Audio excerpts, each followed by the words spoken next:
The platinum case is water resistant. The slider is Water resistant. Oh, that's interesting. But you're killing sound, making it very water resistant. No? Try to start it.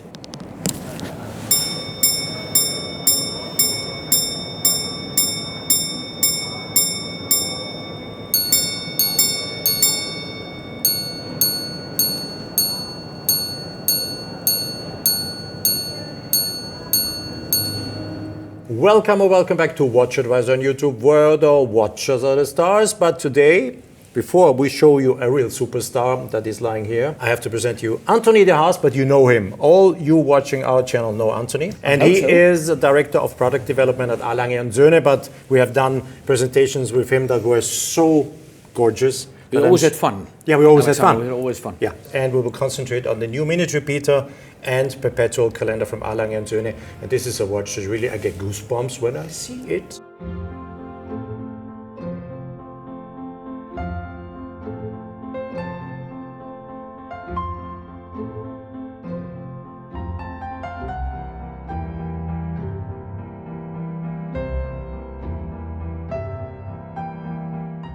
Since the time of Günter Blümel and Lange Söhne, there's always a purpose, because they don't do just declinations, up and down, left, right, color. You always have a reason. And we pick up the challenge. And you pick up the challenge. And what was the briefing for doing the Perpetual calendar, Tony? Actually, minute repeater Perpetual calendar is a double complication, which is quite rare actually. The real challenge is to make it look like a perfect dress watch. Not only in forms of design, but most important, the size. So you have 40.5 millimeters and 12.1 millimeters thick, which is quite amazing. It will still go under the sleeve, I'm sure. It will perfectly under the sleeve. Look at my sleeve, and there is the watch. Oh, there's another one. Yes. I thought they only have one. So, Tony, you started the project telling them, okay, I want these complications, but they have to be quite slim, quite elegant. What did your team say then? Absolutely. Impossible, don't challenge me so much. No, I must say I am blessed having a great team. Yeah. Of course, it's always a challenge, but we pick up the challenge and we see where we land. And I think that's a good approach. Not like, it's difficult. We know that it's complicated, but that is our job, to find solutions. The challenge technically is one part, but the challenge aesthetically is the other part. We wanted actually this watch to be a very elegant dress watch. So that's why we have a 4-piece black enamel dial. Drop dead gorgeous, amazing. Depth of the black highlights all the sub dials, which are inserted separately, so you have different levels, which was for the team who does the enameling also a huge challenge. So not only a complication or a multi-complication, but also a beautiful, very well to wear. The platinum with the deep black enamel dial looks just gorgeous. You should have once again designed these lugs in a way so you can wear the watch on both sides. Because at Lange Söhne I always say the beautiful part is the back side. And if I look at the architecture of that movement, once again, it's just beautiful. You have everything that's typical for a watch coming from Glashütte is there. Absolutely. And coming back to your topic, a turnaround thing, I think for someone who loves Lange, it's the one who decides to share the precious good on the back of the case whenever he or she wants it.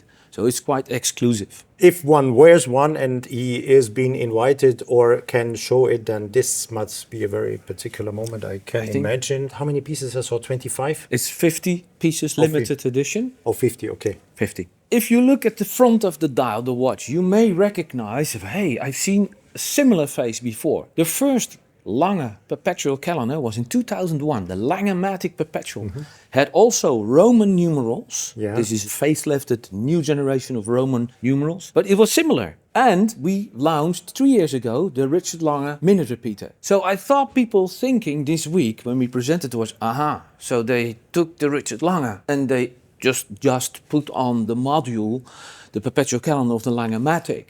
No.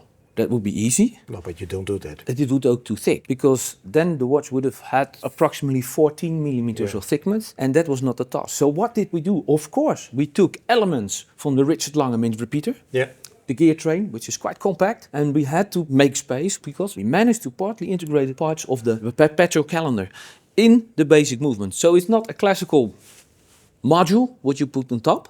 Of course, it's on top because it has to take place underneath the dial, but partly integrated. So the positioning, if you turn the watch around and you see the balance wheel and the barrel, which is for 72 hours of power reserve, they are actually identical with the Richard Lange. Why not? But the parts of the fly governor and the hammers, they are placed in a different angle. The fly governor is a bit different and a bit more compact to make space to integrate the perpetual calendar. Of course, you have similarities, but it's an entirely new caliber. And 12 millimeter thickness core. is thin. something. Yeah. Other challenges, the platinum case is water resistant. Oh. Now, we don't expect people with this watch to Goes- jump in the pool, of course not. Yeah, but it can happen when. It can happen, nothing So the worries. slider is. Water resistant. Oh, that's interesting. But you're killing sound, making it very water resistant. No. Try to start it.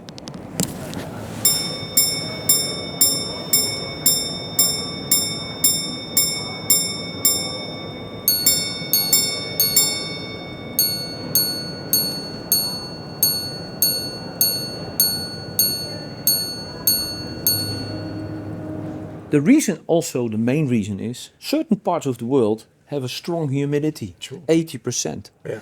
The steel parts in the Lange watch are not nickel plated to treat them. This is pure. We think it's more beautiful, it's very classical. The finish looks way better. How you can do black polishing of hammers if it's nickel plated doesn't work. So, to protect, you do a water resistant case. And it's I think a very good feeling because it's significant money what you spend here. You have a good, safe feeling with your watch. You can wear it at all times. And it sounds gorgeous. The sound of platinum, pure, clean, crisp, lovely. What is the sound of yellow gold, red gold, or steel? Because you say crisp, clear. What's red gold then? For instance, just to make You're talking to a musician. So it's like musical instruments. Okay. For example, copper. Yeah. Now, we don't make copper watches. But pink gold is an alloy with copper. It sounds warmer than, for example, white gold.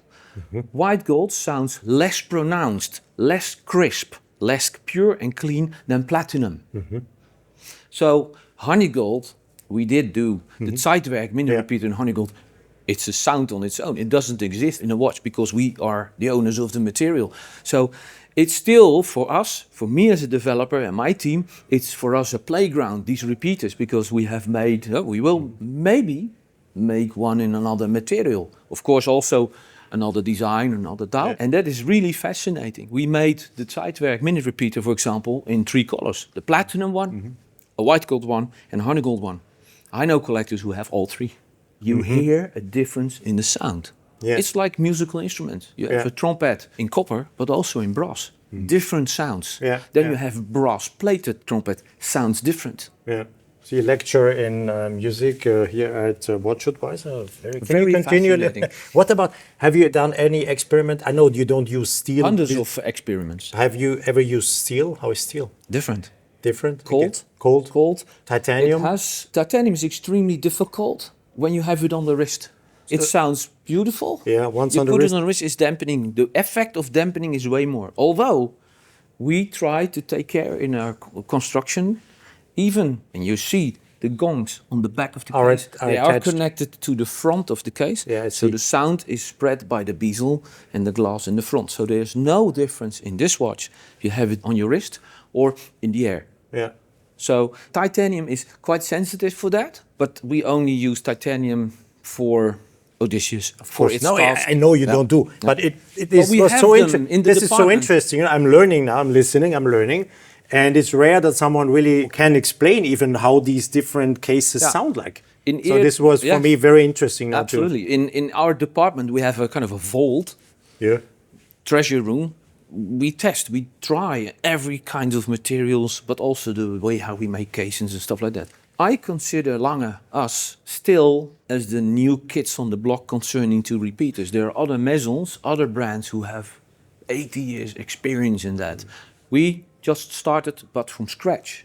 Because originally in Glashütte there was no culture. Because the old pocket watches, most of them, 99% were Swiss movement, calibre allemand. Those French would say. Piguet movements, And so for me, it's a bit of a thing from the heart. I think it's very important that a maison like Lange Söhne is having the knowledge. I don't see myself as a product developer, but also as a people or skills developer. I think it's important. Even when I'm gone and not there anymore. Even I will one day will retire, then the guys can continue, and we are very eager to learn. Let me interrupt this video for a short moment, please. We need you to join our community on our website, www.watchadvisor.com. You can now discover more content. We are going to create forums. We have discussions. You can share stuff. You can come in discussion with me. We're going to present you more insights, more in-deep videos, more in-deep information, and so on and so on and so on and so on. It's all about watches. WatchAdvisor is the name. I am the WatchAdvisor. You know that. This was the reason I'm interrupting this video, and now enjoy the rest of it.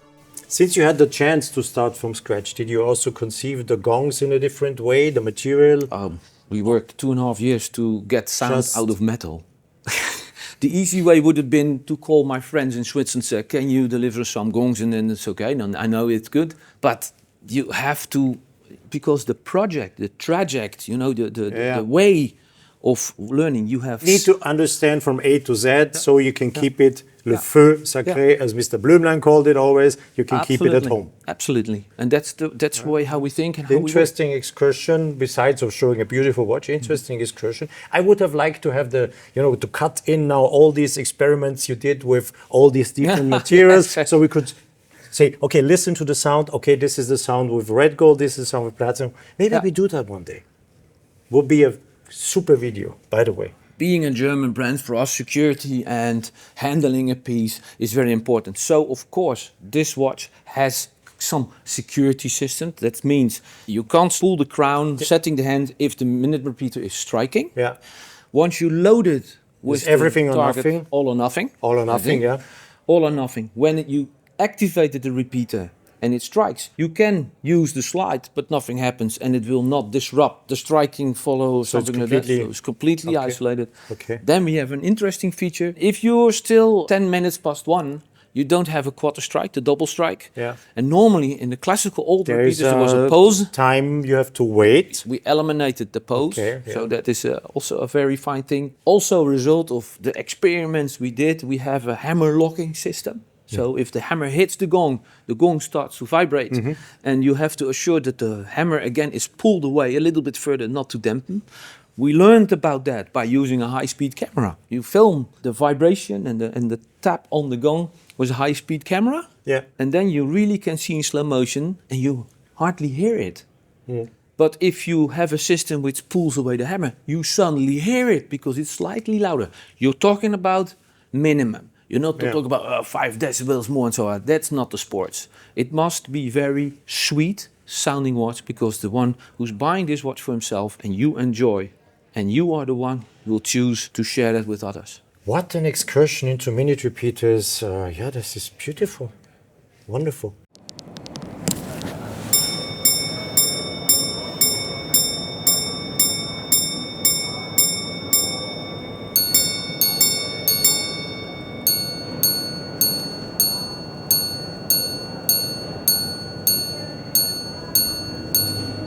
Question I want to know, how long does it take a watchmaker to, I think it's the same, one watchmaker, one watch. So he gets the kit, he makes a pre-assembly. From A to Z. How long does it? We have now trained since July last year the first watchmaker, there will be two, to this caliber. And last month in March he was ready with the training. Yeah, that depends, because sometimes it could be 2 months for the movement. So let's say 8 or 9 weeks, but it can also be 13 weeks, because if it doesn't work properly, you have to disassemble everything and to start and do a fine adjustment. Many people think, oh, watchmaker, many parts. By the way, 640 in this watch. 640 parts. And they think it's a kind of Lego. You take the part, you take the screw, you screw it, and the next. They take the part, you adjust it, put more pressure or less pressure. But you also have to think what will happen here, if the movement is... Oh, it's not working properly. You start bending on the spring to give more power, because you think, then it did it. And by trying to clarify one little problem in the movement, you've created 5 others. And that is what it makes so complicated. Yeah. And then you add 2 complications. And then everything starts from scratch because maybe energy gets lost, whatsoever. That's it. Yeah, And that's yeah, the yeah, tricky thing. That's the watchmaker's world. Yeah. You see, you understand also why maybe you have to wait sometimes for the This beautiful... is a quite geeky conversation, but it's cool. I like it. It's cool. It's fun. Not geeky, it's interesting. No, it's very much into the watch. Of course, this is WatchAdvisor and not any channel putting the iPhone on and say, oh, beautiful, beautiful. That's not us. No. That's not us.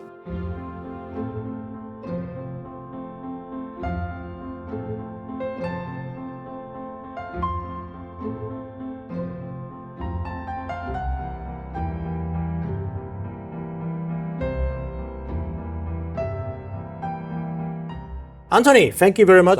This was interesting with the instruments and with those. Maybe you think about that we do one day such a video where we can compare some sounds. That would be really amazing. We bring some equipment, microphones, and I would really want... But Alexander, if you hope that I will open the vault for you and show you our secret, maybe I have to disappoint you. I don't want to see the vault. I just want to get some examples, you know? Of course. We could do any movement, just a case, just the sound. I don't need to see anything. I don't need to see any secrets. I will discover the final watches as always, but maybe you have some... This would be just a... Okay. It's a very interesting topic.